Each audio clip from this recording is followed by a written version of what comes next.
Buenos días. Estamos hoy aquí para comenzar la quinta entrevista del programa de TV Palma, la comarca y sus valores. Hoy entrevistamos a Emilio José Navarro Martínez, arqueólogo, museólogo, historiador, profesor de instituto, doctorando, presidente de la Asociación de Defensa del Patrimonio Saxo-Férreo y creador del blog Entre Dos Ríos, Historia, Tiempo y Cultura. Uno, a mi entender, de los grandes historiadores que ha dado esta tierra. Toca muchísimos temas, abarca un amplio abanico de asuntos históricos, geográficos, culturales, cartográficos, etnográficos, una miscelánea increíble y de una calidad contrastable. Los artículos de su blog es que se leen como si de una novela, de un thriller se tratase, y están siempre ilustrados con imágenes que ha hallado en sus investigaciones, o bien por fotografías propias. Se ha pateado literalmente todo el territorio de nuestra comarca. Lo ha investigado in situ y además, como ratón de biblioteca, ha escudriñado en todos los archivos habidos y por haber. Todo es cosecha propia, todo lo que él crea. Y además ha escrito con una calidad literaria de primer orden. No hace falta escribir 100 libros para ser un investigador de primera, ni 100 novelas para ser, digamos, merecedor de un premio Nobel. Con una basta, pero Emilio ha escrito decenas de artículos en la revista Diana, en la revista de Palma del Río de Feria, la de Peñaflor, la de Hornachuelo, en la de Saxo-Férreo, en la Meridies de la Universidad de Córdoba, en Querigma, etc. Y además ha sido coautor de varios libros muy interesantes de la historia local, como Las calles de Palma del Río, como también las actas del seminario de María de Casallas, o un trocito de Vega, publicó con los Parseparia. Su experiencia de trabajando en el museo local le ha supuesto conocer desde abajo todo lo que son siglos de vida material de nuestra comarca, que poquito a poquito pues ha ido creando la historia como si de un puzzle se tratara. Su blog a todos los amantes de la historia, a todos los amantes de Palma, de Hornachuelo, de Peñaflor, de Posada, de Fuentebrasa, de la comarca, les aconsejo que lo lean. Es una gozada. Bueno, pues voy a preguntarle la primera pregunta a Emilio, que aparte de ser, lo acabo de decir, un gran investigador, es un gran amigo. Bueno, estamos aquí en la Alcazaba. La Alcazaba no era el sitio donde íbamos a grabar este programa. Salvador Camaño tiene la asociación Proetapar, asociación cultural, registrada de 1992, la Junta de Andalucía, y había solicitado hace ya mucho tiempo pues las instalaciones del museo, porque hoy hace aquí mucho frío. Y hace aquí mucho frío y yo llevo agarrado del pecho, pero bueno, esperemos que no empeore mi salud. Aguantaremos en este edificio histórico, y menos mal que traje mi carpeta que me sirve de cojín. Bueno, vamos con la primera pregunta y esperemos que estos pequeños inconvenientes que han surgido se vayan subsanando. Bien, Emilio, dejaste un tiempo de escribir en tu blog. ¿Por qué? Bueno, lo has puesto en el blog, pero quiero que lo digas aquí a la audiencia. Bueno, en primer lugar, muchas gracias, Óscar, por tus palabras, porque son fruto de mucho tiempo de amistad y me gusta siempre conversar contigo, y es un placer estar hoy aquí contigo y también con Salvador.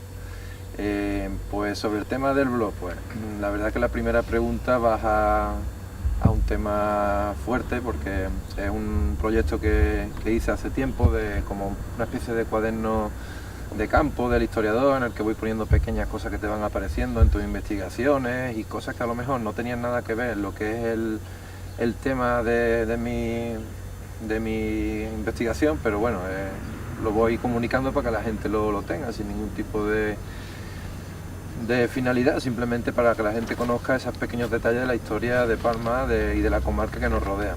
Y lo abandoné hace varios años porque encontré varias cosas así que yo no le di un valor para publicar un artículo en sí de investigación, simplemente pues una cosa de divulgación, y luego he visto que había gente que lo había utilizado y en fin, que no había citado el blog, por ejemplo, no había citado y aunque yo en realidad no le he dado ninguna importancia a ese tipo de entre comillas descubrimiento, pero bueno, ha sido utilizado por gente que bueno, que no cita, y creo que bueno, debería de haberse hecho de otra forma, así que por eso decidí parar un poco el blog y dejarlo un poco ahí en stand-by. Lo retomé en Navidades, creo que fue un poco antes de Navidad, por el tema de comunicar el artículo que ahora justamente tiene un año, Sí.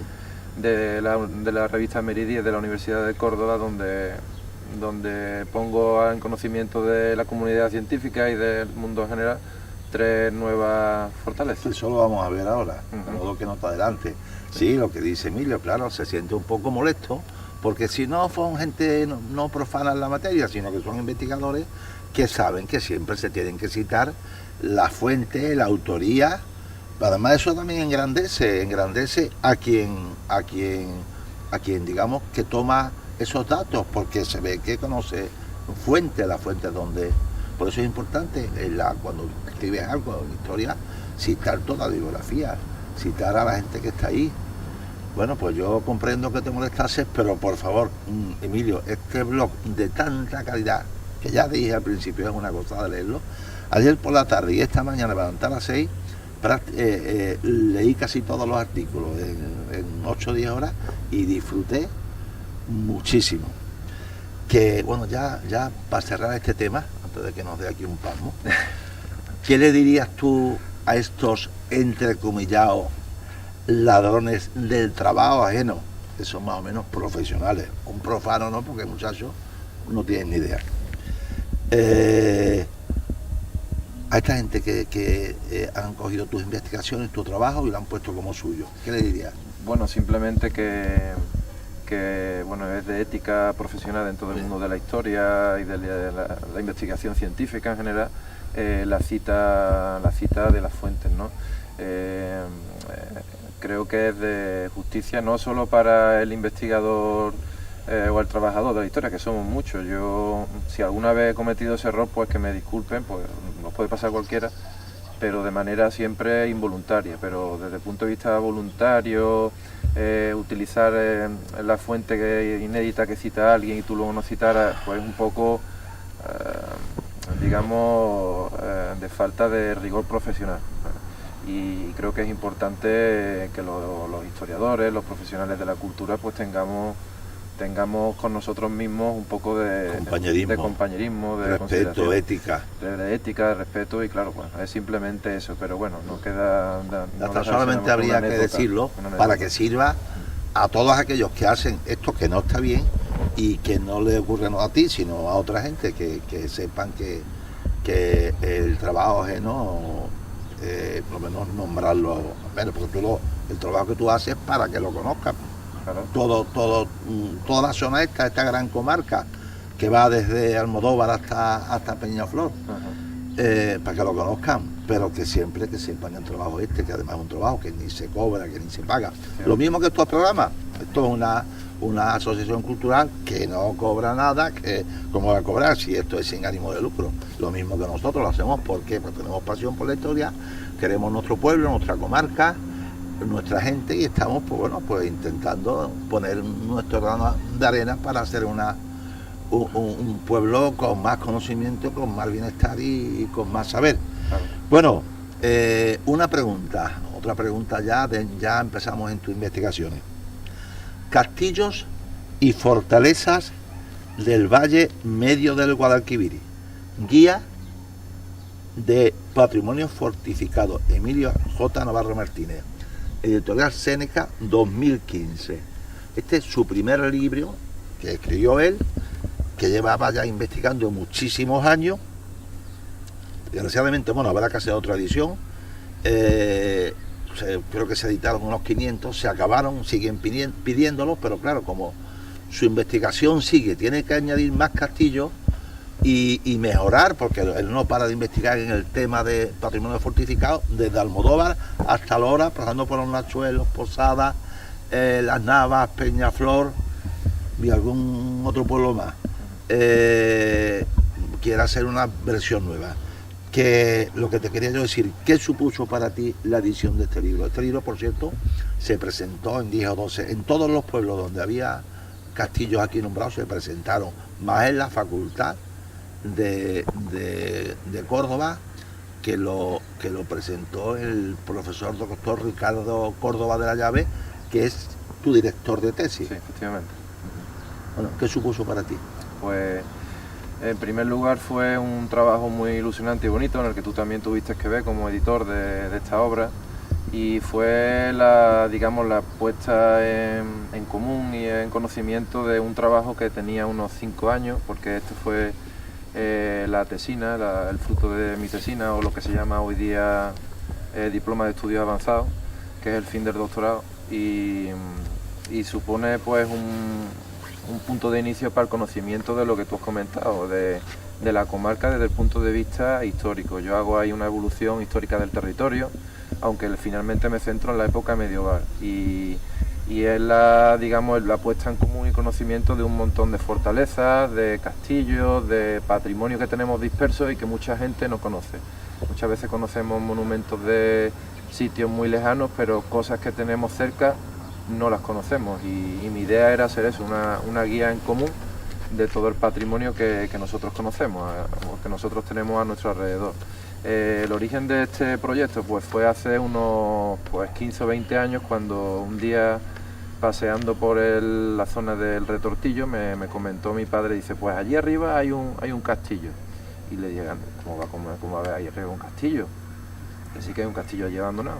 Vamos a ir a verlo. Y fuimos un día a verlo, y creo que estaba en COU o en primero de carrera, y yo me quedé un poco asombrado de que muy cerca de una carretera que todo el mundo conoce, que es la que va desde la presa de derivación de Retortillo a Peñaflor, pues existía un castillo con un torreón, con unos muros, con un foso, y está abandonado, un patrimonio que está ahí semi desconocido, abandonado, y entonces pues me picó un poco la curiosidad. Colaboré en una beca que dio Saso Ferreo también en aquellos años para un grupo de investigación de aquí de Palma que se creó sobre este tema, en el que yo también estaba.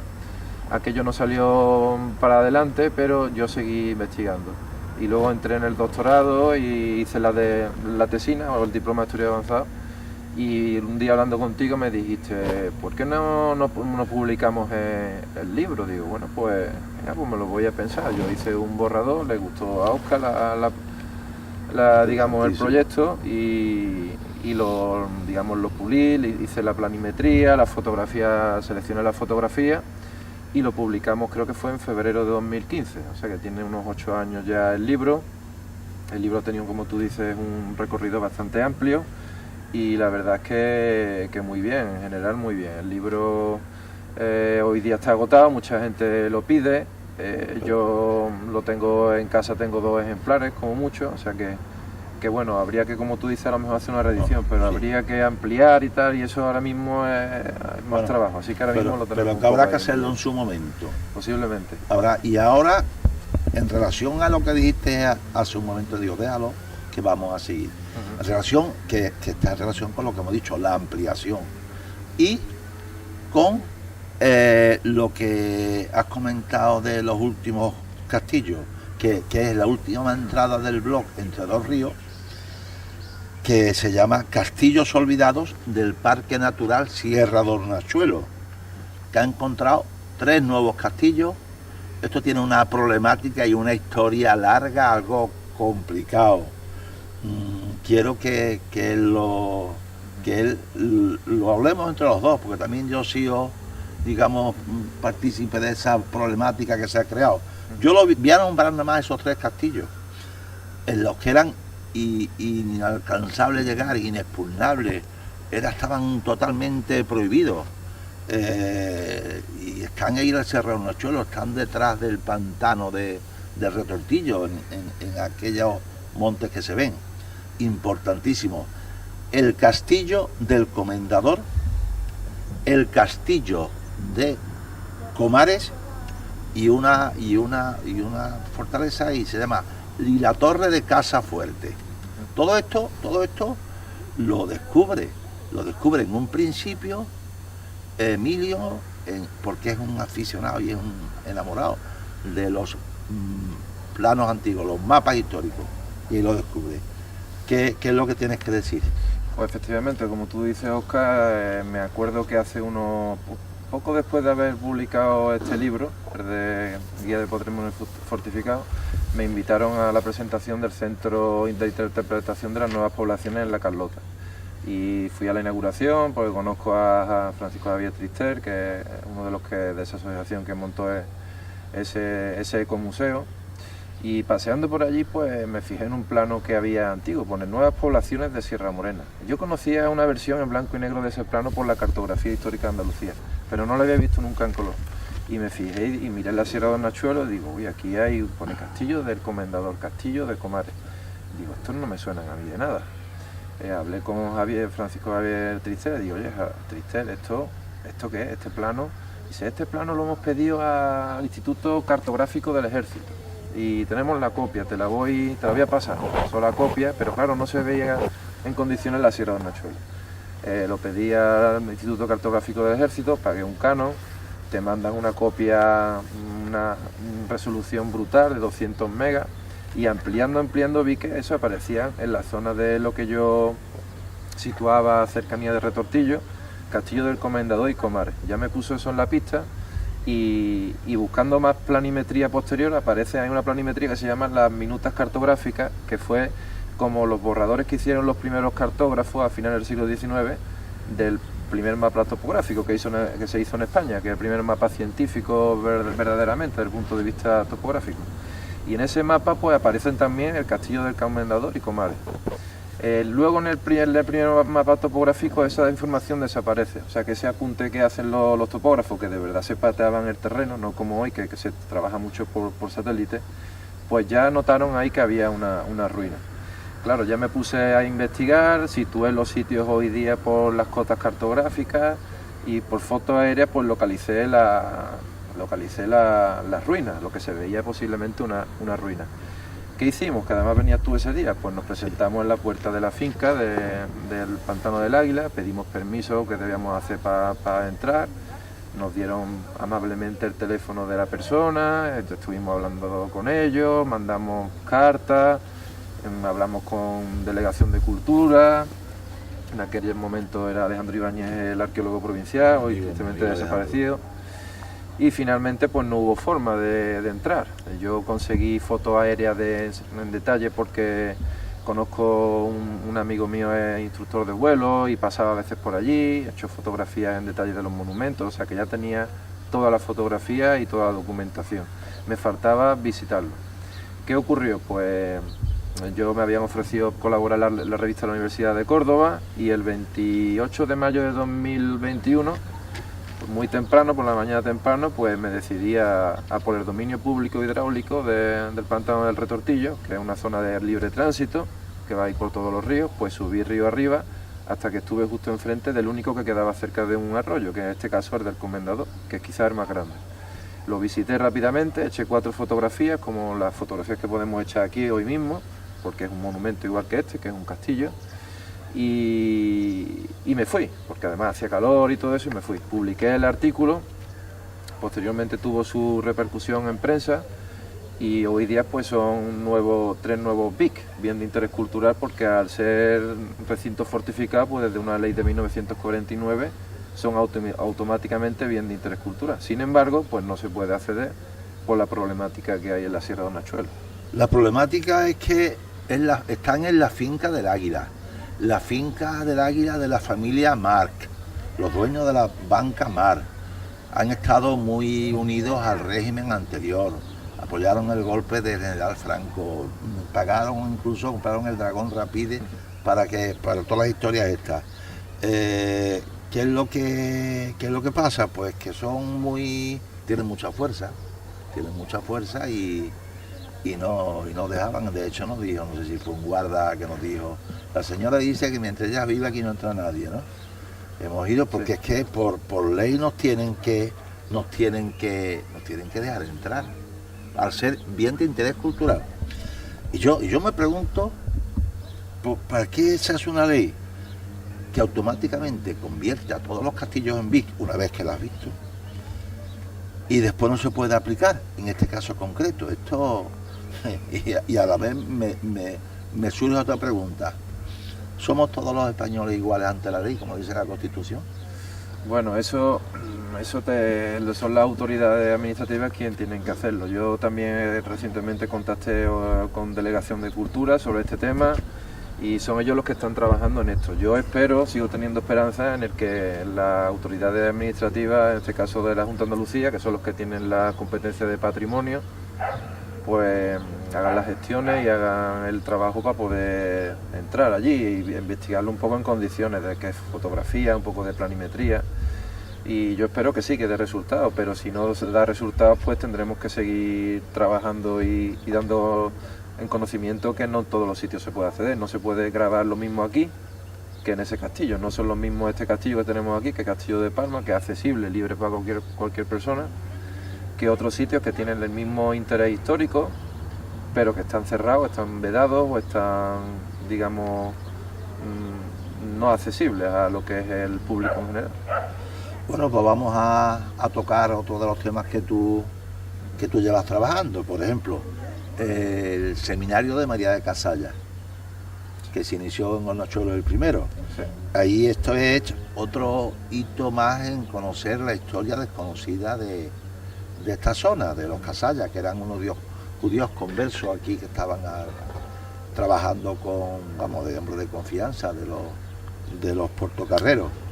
Aquí tuviste el apoyo y trabajando Álvaro Castro, Rosa García Naranjo, Juan Antonio Geranda y yo que estaba de organizador porque pusimos Hornachuelos se volcó. Uh-huh.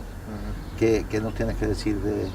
Pues eso fue un proyecto de seminario de historia en el que prevalecía la divulgación y el conocimiento e investigación de la historia comarcal, y en este caso un poco más centrado en esta temática que era la de místicos, herejes y franciscanos.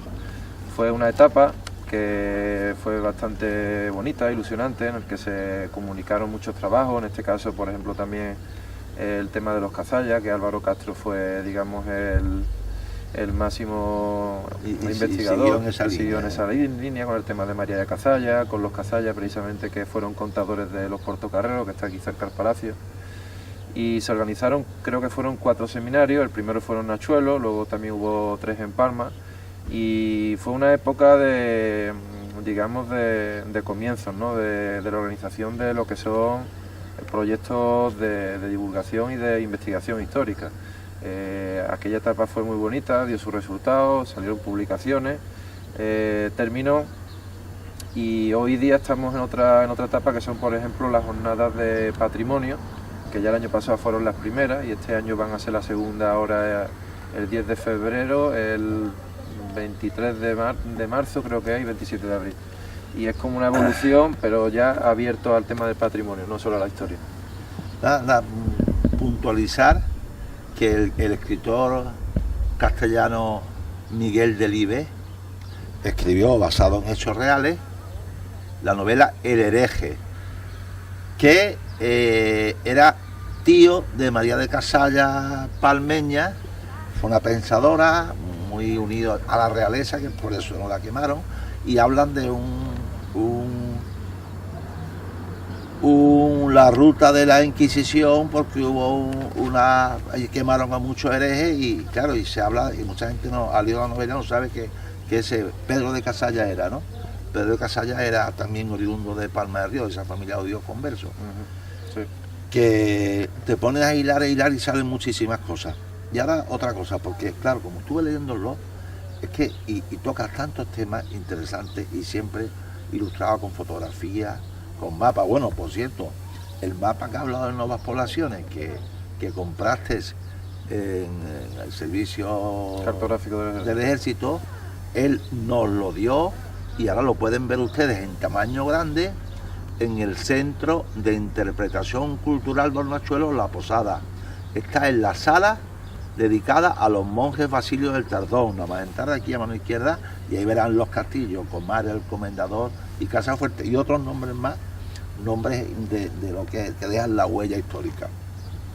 Bueno, lo que te decía, las fuentes, el territorio, la cartografía, los nombres del lugar, son otras de tus investigaciones que vienen en el blog y que has publicado en muchas revistas.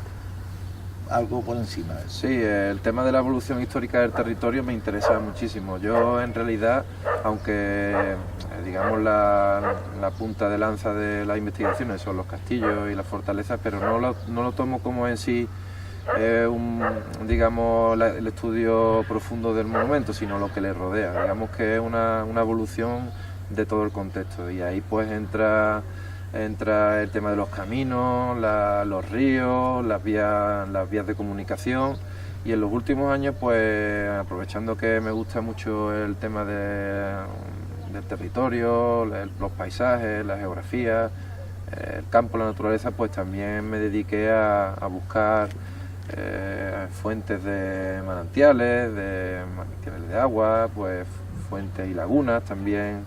El Cerro de Cristóbal o el Cerro de San Cristóbal, que está allí enfrente, que es un sitio importante para la época medieval en Palma, porque se creó una ermita que hoy día no existe, y lo que es digamos los monumentos que están a nuestro alrededor en el territorio y que están desconocidos, la mayoría de la gente no conoce y por desgracia poco accesibles, y sobre todo documentar ese tipo de monumentos que muchas veces pues no conocemos y que deberíamos de conocer, porque durante toda la historia la mayoría de la población vivía en el ámbito rural, o sea que no vivía en los pueblos.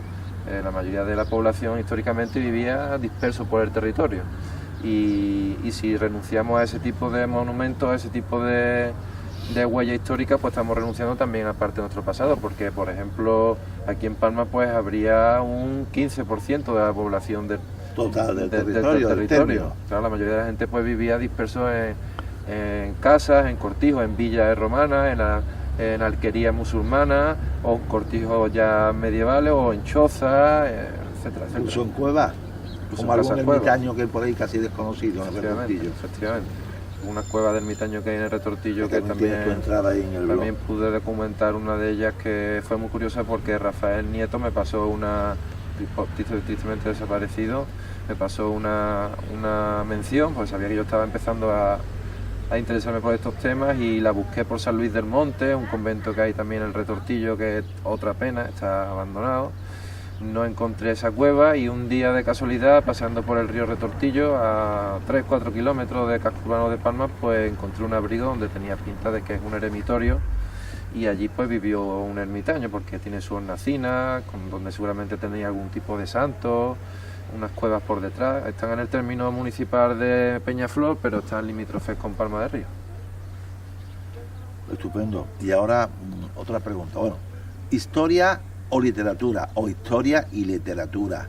Yo sé que tú siempre has tenido vocación de escritor y afición por la literatura, y lo has demostrado escribiendo relatos en la revista Saigón, también en el libro La literatura del no, y también me han mandado algunos que no lo has publicado, que escribe, y de hecho se nota que eres un amante de la literatura, porque cuando escribe, lo decía antes, con mucha calidad literaria, que se lee muy fácil. ¿Cómo se puede compaginar la historia y la literatura como tú lo vas haciendo? Leer historias disfrutando como de una novela de esas interesantes, se tratase, de esas que te la bebes. Dedicado a tus alumnos, estos jóvenes que están en el móvil, que quieren nada más que la inmediatez de todo, los placeres cercanos. ¿Cómo tratas o cómo afrontas ese problema, ese reto con estos jóvenes que tienen una vida tan electrónica. Efectivamente, es muy complicado porque los que estamos trabajando ahora en institutos, en lo que son los centros de educación, pues son nativos digitales muchos de ellos, y es complicado hacerles que trabajen con libros, con cosas que no sean visuales, pero bueno, eso es un reto y hay que afrontarlo en la educación.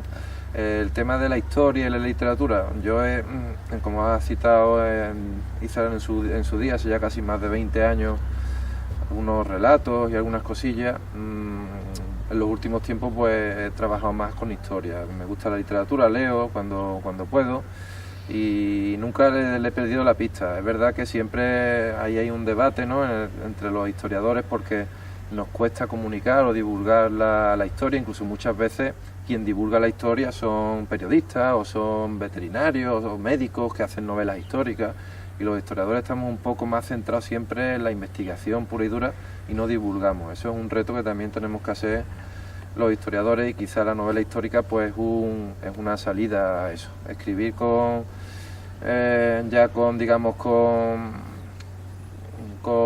versatilidad o con profundidad, eso ya depende de cada uno. Es un reto y quizá algún día pues habrá que afrontarlo. Ahora mismo la verdad que estoy con el tema de la investigación y la literatura la tengo un poquito más aparcada. Pues muy bien, bueno, es presidente de Saxoferro, la asociación de siempre de defensa del patrimonio de Palma del Río, que cumple este año 31 años funcionando.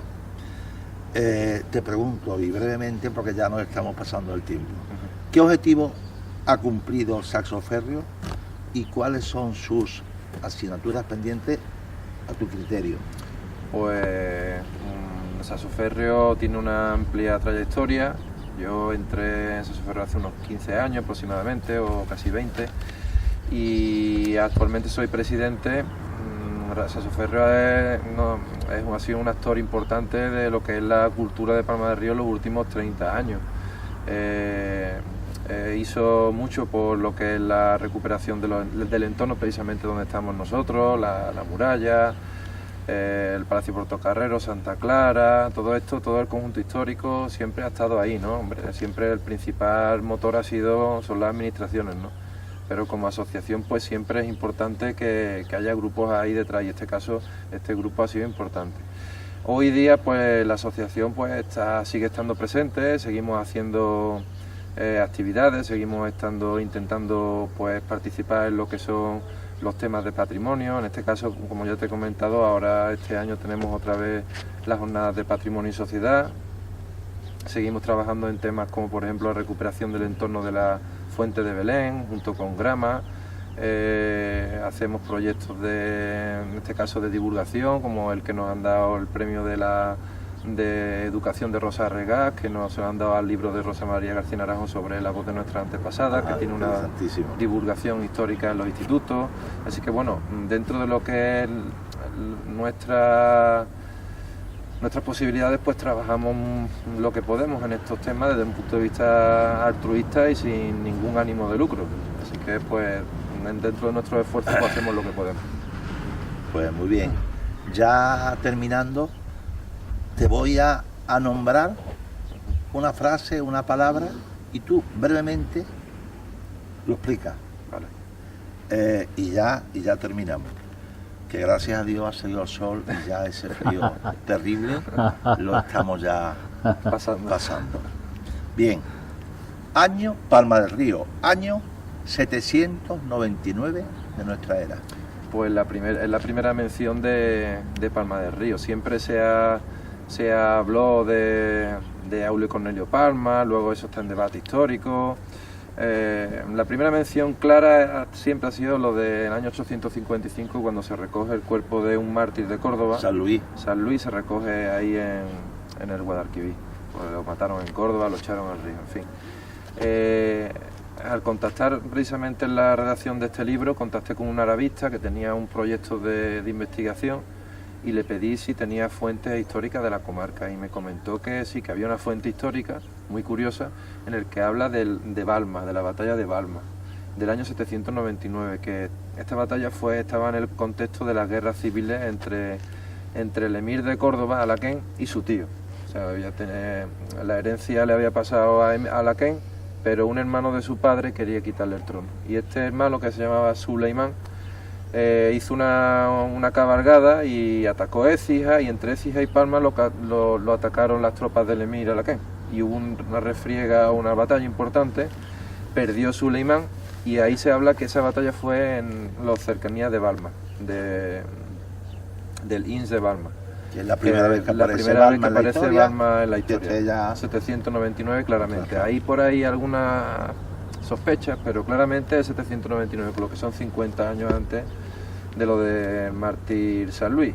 Y luego la curiosidad, porque los árabes eran muy literarios para eso, hablando con lo que hemos hablado antes de historia y literatura, este Suleimán perdió, se retiró a la sierra, que estaba aquí cerca, intentó tener más tropas de nuevo, intentó hacer otro ataque, pero perdió y ya tomó fama de persona con mala suerte, No tenía baraca. No tenía baraca, efectivamente, y la gente le daba de lado, y ya se perdió en la historia, lo matarían, son muy literarias las fuentes árabes, y es curioso porque esa fuente precisamente, que es muy literaria, habla de Balma. Leyendo al Idrisi y al Udri, que son dos grandes viajeros y geógrafos e historiadores de esa época, es que disfrutas por eso, por la cuestión literaria, que no son como... Sí, que no son tan áridos como tan otros historiadores. Como Estrabón o como la obra marítima de Avienno. Sí, en este libro cito varios textos de fuentes islámicas, por ejemplo uno del tema de Setefilla, que es súper curioso, que habla de la visión de los árabes sobre los cristianos que vivían en Setefilla, que eran de la Orden de San Juan de Jerusalén. Y la Orden de Malta. La Orden de Malta, y hay un texto muy curioso y además muy literario sobre esa guerra y esos ataques que tenían. Una frase, y tú un cortito porque estamos ya sobre el tiempo. La Hermandad de Andalucía. La Hermandad General de Andalucía, sí, se funda a principios del siglo XIV, 1312, 1313, y se reúnen todo lo que son las ciudades del Guadalquivir, desde Jaén hasta aquí, hasta Palma del Río, hasta Sevilla, y Cádiz, se reúnen aquí entre Palma y Villadiego en Peñaflor. Y es el primer intento de configuración del Guadalquivir desde el punto de vista histórico. Monasterio franciscano de Los Ángeles, al pie del río Bembesa, en Hornachuelo. Sitio importantísimo desde el punto de vista histórico para la comarca y la sierra de Hornachuelo. Sitio de peregrinación, sitio de principio ermitaño y luego de franciscano, y origen de la provincia franciscana de Los Ángeles, que tenía tanto en Palma también, Peñaflor en San Luis del Monte, que está en el Retortillo, ya habla de ello antes, y el monasterio franciscano de Los Ángeles. Pero llega en principio, cuando ya se creó como cabeza de la provincia de Los Ángeles, como la capital, 17 monasterios, pero viendo bibliografía llegaron a tener 28 monasterios a su cargo, hasta que ya la desamortización de Mendizábal pues lo expropió. Y ya pues se acabó.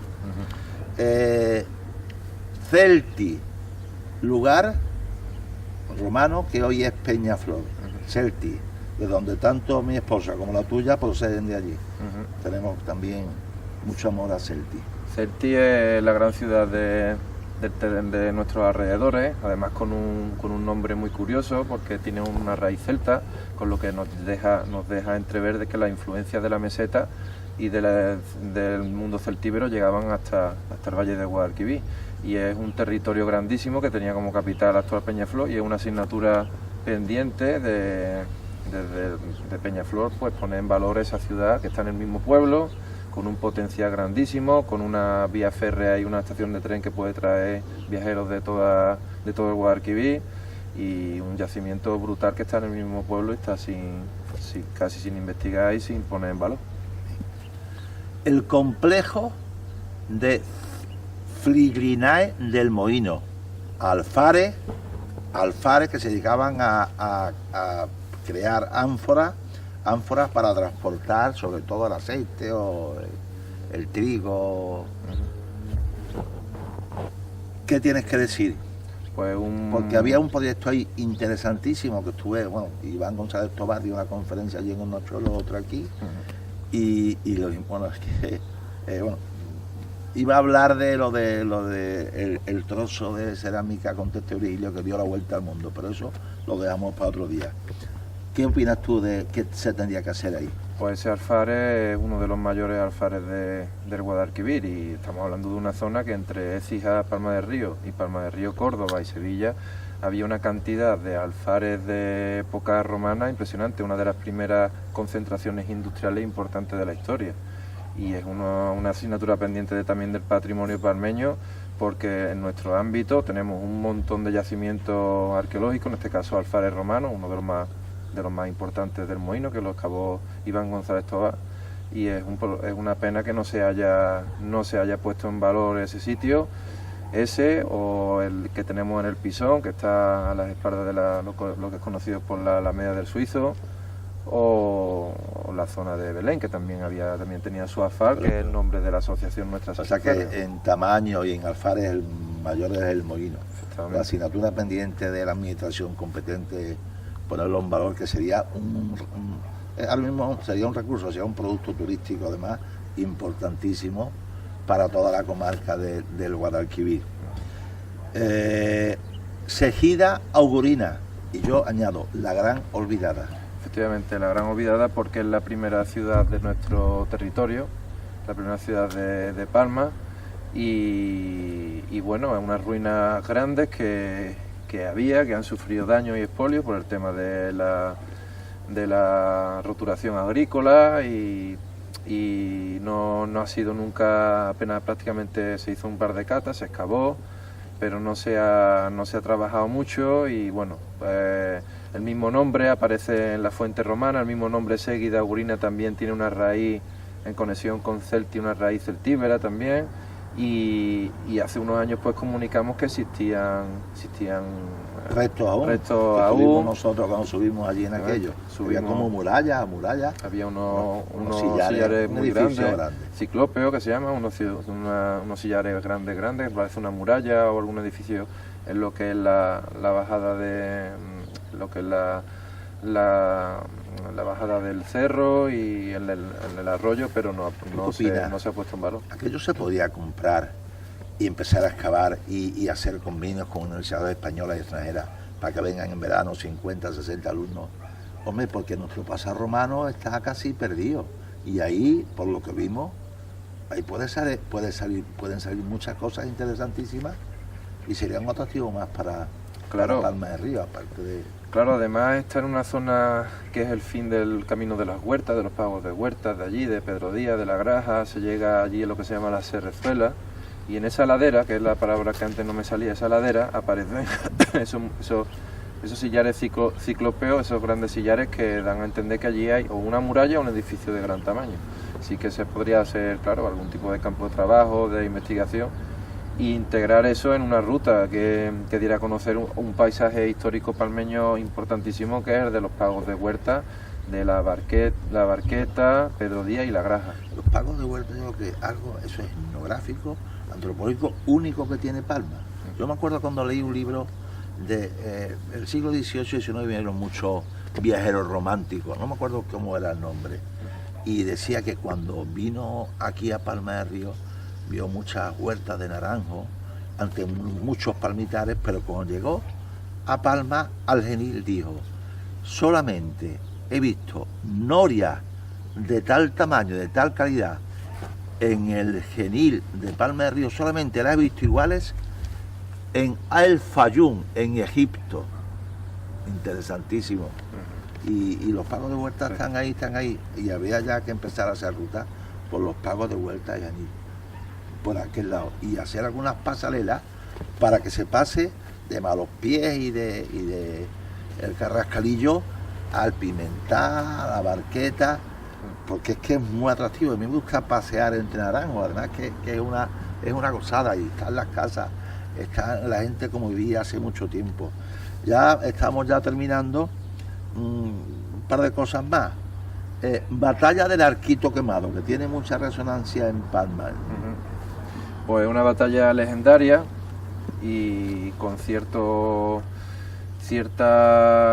digamos, equivocación histórica, porque la fuente que tenemos es de Fray Ambrosio de Torres, que habla de la batalla del Arquito entre los granadinos y los cristianos castellanos de Palma, pero en realidad no aparece en las fuentes históricas, ni en las crónicas, ni aparece, no hay documentación de esa batalla. Sí hay una batalla muy cerca en esa época, y hay una batalla bastante importante en las guerras civiles castellanas, que fueron en 1466 o por ahí, y hubo una quema de Palma del Río, un asedio, y fue entre castellanos, no fue entre granadinos y cristianos, principalmente porque los granadinos ya en aquella época no tenían fuerza para hacer expediciones mucho más lejos de su frontera. Que fue una batalla entre cristianos. Fue una guerra civil, fue porque el señor de Palma era partidario de Enrique IV de Castilla, pero se pasó al bando alfonsino,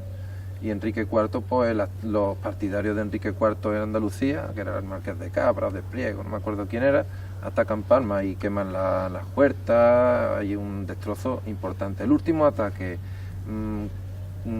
andalusí o árabe o musulmán a Palma del Río de 1333, y lo sabemos claramente porque aparece en los documentos, los primeros documentos del Hospital de San Sebastián. Una cosa muy curiosa, porque uno de los que vivía aquí dentro de las murallas dice que no puede pagar una deuda porque en el ataque de los benimerines de 1300 y pico le habían quemado la casa y le habían robado dinero, y le dice a su prestamista que no puede pagarle su deuda porque no tiene dinero. Bueno, pues nos quedaban algunas cosas más, pero se harán ya más entrevistas con Emilio, porque ya llevamos aquí una hora.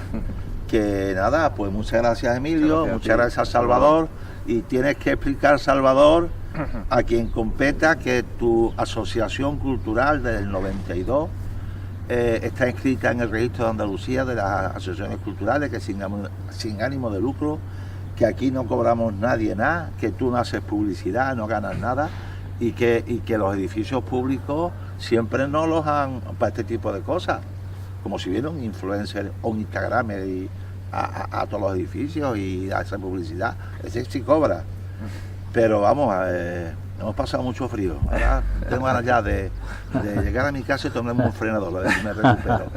Bueno, muchas gracias, hasta la próxima, y vamos a pelear por el patrimonio, por el desarrollo, por la economía, por la gente de esta comarca tan rica y tan rica y tan interesante.